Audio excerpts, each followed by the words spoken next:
They just giving, like what you just said, they're giving them a share of the company in order for it to grow because they need the resources. And sometimes I can see, I mean, usually it makes sense, but I feel like when you're in love, like it's like a baby, like it's not gonna always be logical. Like sometimes I'll be like, nah, you shouldn't have did it.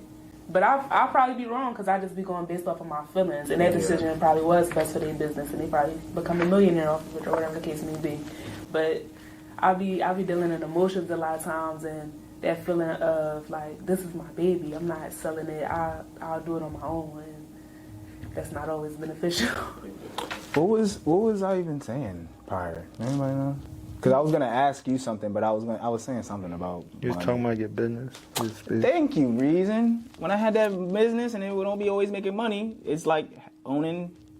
It's a liability. So you were just expounding on like the connection with the business and how you feel strongly about it. So I want to shift the question to you. Like, what are your experiences with managing projects and any ideas you just want to share? You know what I'm saying? My experience with managing my business so far, it's been like a solo proprietorship, I guess you would call it. Yeah. Slow going, and I would say I am open to partnerships. I'm definitely open to partnerships now. And I was actually in a partnership about a year ago. And it worked out for a little while, but our views just kind of became a little bit different, so we didn't end up like fulfilling that whole plan or whatever the case may be. But it was a good learning experience, and I definitely feel like that saying that people say, if you want to go fast, go alone. If you want to go far, go together. Go with people. Precisely. I believe that, and I think it also can go the other way because you don't always go fast when you're going alone. Like you could go nowhere fast. Real rap. So it's like in business partnerships, some type of partnership is like inevitable. It might not always look the same way. Like you just broke down different types of equity or different types of funding. It can look differently, but you're not really going to get nowhere by yourself. And I think that's a very good point. I mentioned this probably twice now in my videos, so I'm knowing it's probably going to be a reoccurring element for me is, being rich or being the king. Because when you're the king, you can have everything your way. When you want to be rich, you have to be willing to do the work with the people, for the people who typically, people the work that don't want to get done. That's the work you end up doing. That's the work people get rich off of. Don't nobody know nothing about operating systems and banking and making designer clothing overseas, but that's why those are the three most richest people in the world right now, because that's the stuff don't nobody want to deal with, because it's difficult to create a luxury brand. It's difficult to code a program. It's difficult to build. It's just that stuff's hard and it's boring, right? It can get very boring very fast for most people. So it's like, they do that work, and then sometimes when you're like, all right, I want to do music, I want to be a painter, I want to be a wrestler, you go through mad broke moments, you go through mad inconsistencies, mad bad deals, because everybody wants to do that stuff. Everybody wants to be revered and get the acknowledgement and attention for doing something that they love and pour themselves into. Everybody want to get money doing that. Don't nobody want to lay cement. You know what I'm saying?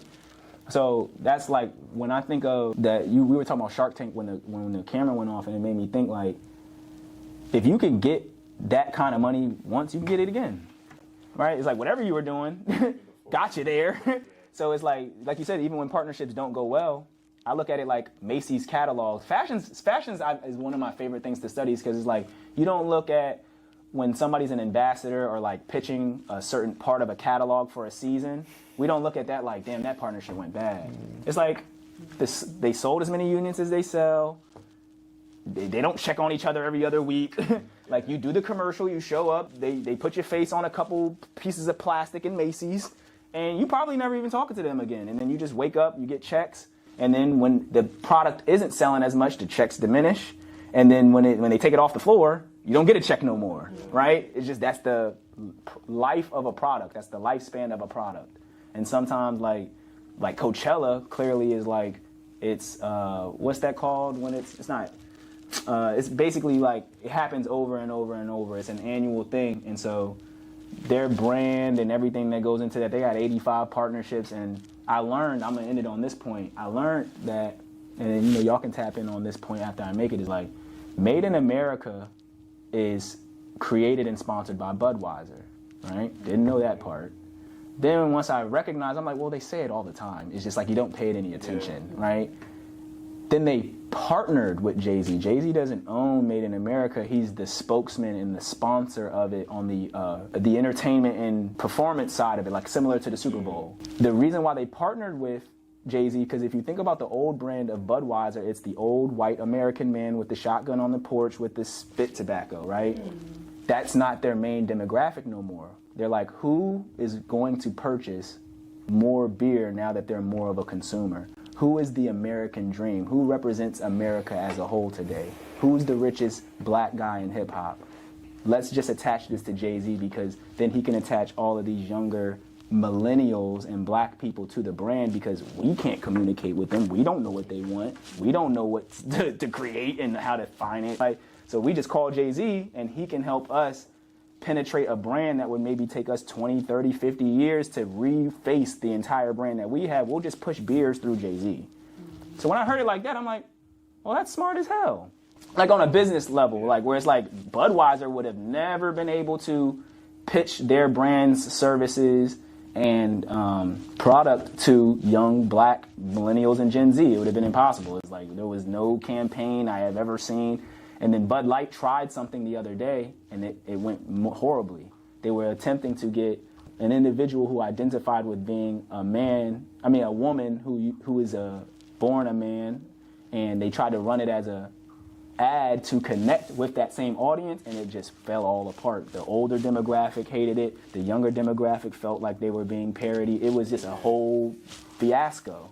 So it's like, that's where I see, like, that was one of the most innovative partnerships I've heard of lately, where it's like, I thought Made in America, the way they pitch it is like, Jay-Z, Made in America, Jay-Z's bringing Made in America to the artist, and you can have a great time, and because he cares about the artist and stuff, like, and it ain't got nothing to do with that. You know what I mean? So, if y'all have any other closing remarks? I probably have an idea of where that joint came from. You remember when Kingdom Come came out? It was right after Black Album. Yeah, I mean, I'm following you. I know what you're talking about. Show Me What You Got. They had a commercial, Budweiser commercial. Ah, you're right. I know exactly what you're talking about. That's when they struck the deal. Yeah, and it probably just lingered on. Because he was a great partner. They were like, wow, you made the analytics go crazy. You getting the people, you getting them. Yeah. So it was all. And he was already hip to the product brand partnerships. You know, he put Ye on and then he put Ree on. So it's like, that was a good one, bro. He did it with Carter too. It was the first. The Samsung. It was the first album to go platinum in 24 hours. Yep. Crazy. And you know, people say that's his sewage album. I'd be like, oh. That's crazy. Yeah, right. Right. So yeah.